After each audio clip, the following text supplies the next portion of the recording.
Assalamu alaikum wa rahmatullahi wa barakatuh.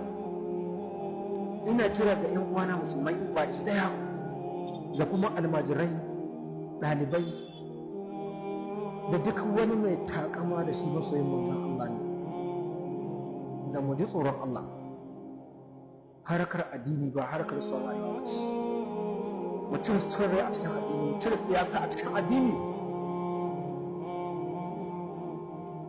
Allah ɗaya ne. Manzon Allah annabi Muhammad sallallahu alaihi wa sallam shi ne manzon mu cire sarrai a cikin wannan addini.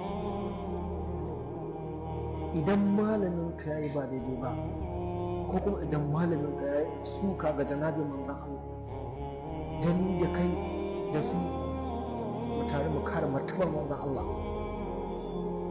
Idan malamin na ya yi suka ga janabi na manzan Allah, da ni da kai da su mu taru mu kare martaba ta janabin manzan Allah.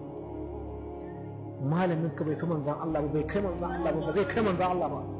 Malamin ya bai fi manzan Allah ba, bai kai manzan Allah ba, zai kai manzan Allah ba. So me zai sa malamai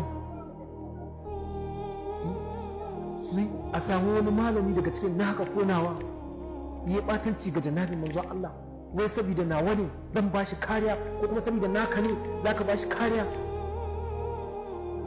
Kana nuna kenan manzon Allah bai fi malamin ka ba, ko ina nuna manzon Allah bai kai ga malamina ba?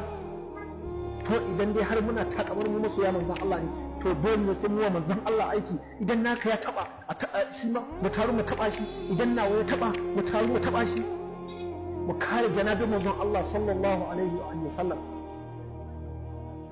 Malamai ku ji tsoron Allah, ku ji tsoron Allah, ku ji tsoron haɗuwarku da Ubangiji. Duk wani hadisi wanda zai tauye martabar manzon Allah, wanda zai jawo cece-kuce a cikin al'ummar musulmi, ku ji tsoron Allah, ku daina kawo mana waɗannan hadisai na ƙarya, ɓatacci, masu tauye martabar manzon Allah. Wallahi tallahi waɗannan hadisai ne ƙarƙarari. Ku ji tsoron Allah malamai, ku daina kawo irin waɗannan hadisai, saboda ba sa da amfani a cikin al'ummar musulmi. Ba za su amfani ko ba za su amfani mu ba. Ba sa da fa'ida gaba ɗaya kwata-kwata, illa su farraga kan jama'a, su farraga kan al'umma ta musulmi ta annabi Muhammad. Ku ji tsoron Allah malamai, mu ma mafiya mu ji tsoron Allah, mu gyara da ubangijinmu. Wallahi kame mu riski ubangijinmu, wallahi Allah ba zai yi mana uzuri ba idan har mun sani muka tauye muka danne. Abun bakin ciki wai malami zai karanta zai ɗauki hadisi wanda yake nuna nukusani ga darajar manzon Allah, yana yaɗawa a cikin al'umma, yana karanta da ɗalibansa. Amma idan aka fito aka ce ba daidai ba ne, saboda ba ɗan aƙidar ka ba ne, ba za ka goyi baya ba.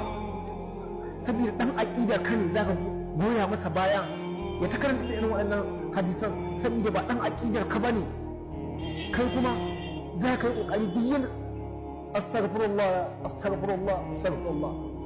Allah ka yafe mu ya Allah. Allah kada ka kama mu da laifin da wawayen cikin mu suke aikata. Ya Rasulullah, wallahi muna son ka, muna ganin girman ka. Ya Rasulullah, kada a kama mu da laifin da wawayen cikin mu suke aikatawa. Allah ka ƙara mu soyayyar annabi a cikin zakatan.